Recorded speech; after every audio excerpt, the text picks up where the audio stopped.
नमस्ते भारत राइजिंग में आपका स्वागत है। चैनल पर नए हैं तो लाइक शेयर सब्सक्राइब और कमेंट करिएगा। आपको न्यूज़ पढ़ने का शौक है तो नीचे डिस्क्रिप्शन बॉक्स में हमारी वेबसाइट की लिंक दी हुई है, एक बार जरूर जाइएगा।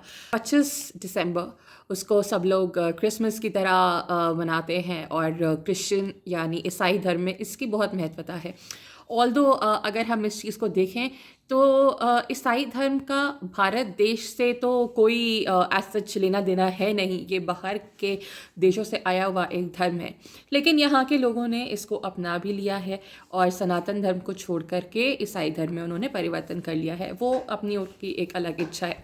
लेकिन आप सबको ये बात क्या पता है? और अगर पता है तो वाकई बहुत तारीफ़ की बात है ये। लेकिन अगर आपको ये बात नहीं पता है तो कल जब पूरा देश क्रिसमस मनाएगा, आप इस बात को मत भूलिएगा कि उसको एक शहीदी दिवस की तरह देखा जाता है। जी हाँ, ये शहीदी दिवस बनाया जाता है जहाँ पर पे 4 बेटे सुपुत्र श्री गुरु गोबिंद सिंह के उन्होंने अपनी जान दी थी। किस लिए?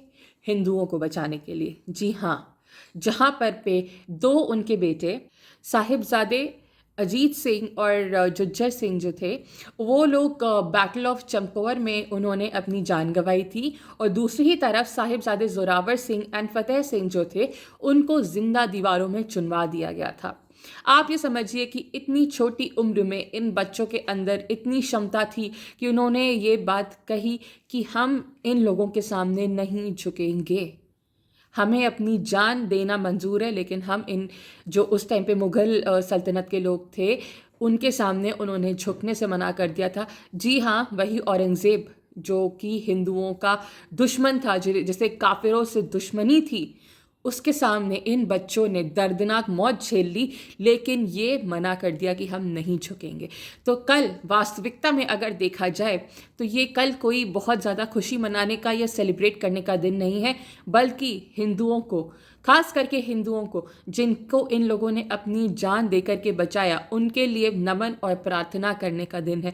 देखा जाए कायदे से तो कल वाकई एक बहुत दुख भरा दिन है।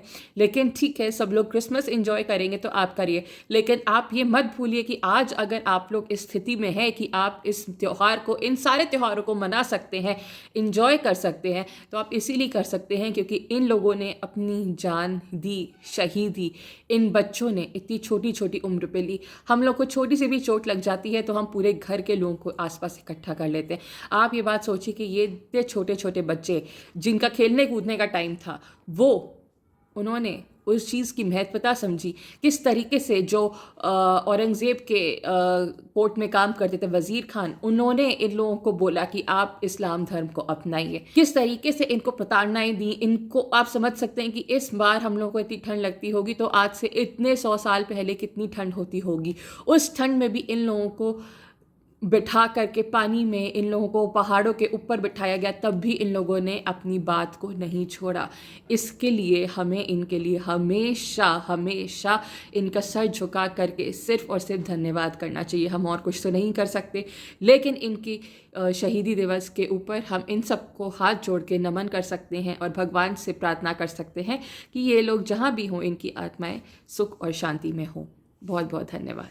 पोस्ट से 14 पोस्ट के इस बैरागमयी सफर में अपने बड़े साहबजादों की शहादत के बाद 8 पोस्ट की रात को गुरु गोबिंद सिंह जी ने फैसला किया कि अगले दिन वे खुद मैदान जंग में जाकर शहादत का जाम पिएंगे। ये सुनकर 5 प्यारों ने उनसे कहा, रण में हमें जाने दीजिए, अगर आप हमें छोड़कर चले गए तो हमारा कुछ नहीं बचेगा। उन्होंने विनती की कि सुबह होने से पहले गुरुजी चमकौर की गढ़ी छोड़कर निकल जाएं। दशमेश पिता अपने खालसा की बात मानते हुए रात को ही गढ़ी छोड़कर निकल गए। चोरी छुपे नहीं, ताली मार कर ऐलान करते हुए गए, हिंद का पीर जा रहा है, कोई रोक सके तो रोक ले। किसी ने भी उन्हें पकड़ने की हिम्मत नहीं की। 9 पोस्ट यानी आज के दिन मेरे गुरु ने नंगे पैर माछीवाड़ा के जंगलों में कांटों और जख्मों के बीच फटे हुए और खून से लथपथ कपड़ों में बिताया। गढ़ी में बाकी बचे सिंह भी युद्ध करते हुए शहीद हो गए, पर सूबे सरहंद वजीर खान और उसकी फौज गुरु साहब को पकड़ नहीं पाए। उधर 8 पोस्ट को गुरु जी का रसोइया गंगू ब्राह्मण माता गुजरी जी और छोटे साहबजादों को अपनी झोपड़ी में ले गया। उसका मन बेईमान हो गया। रात को उसने माताजी के सिक्के चोरी कर लिए और सरकारी इनाम के लालच में आज के दिन मोरिंडा की जेल में तीनों को गिरफ्तार करवाया। दादी और पोतों पर अभी और बहुत कुछ बीतने वाला था।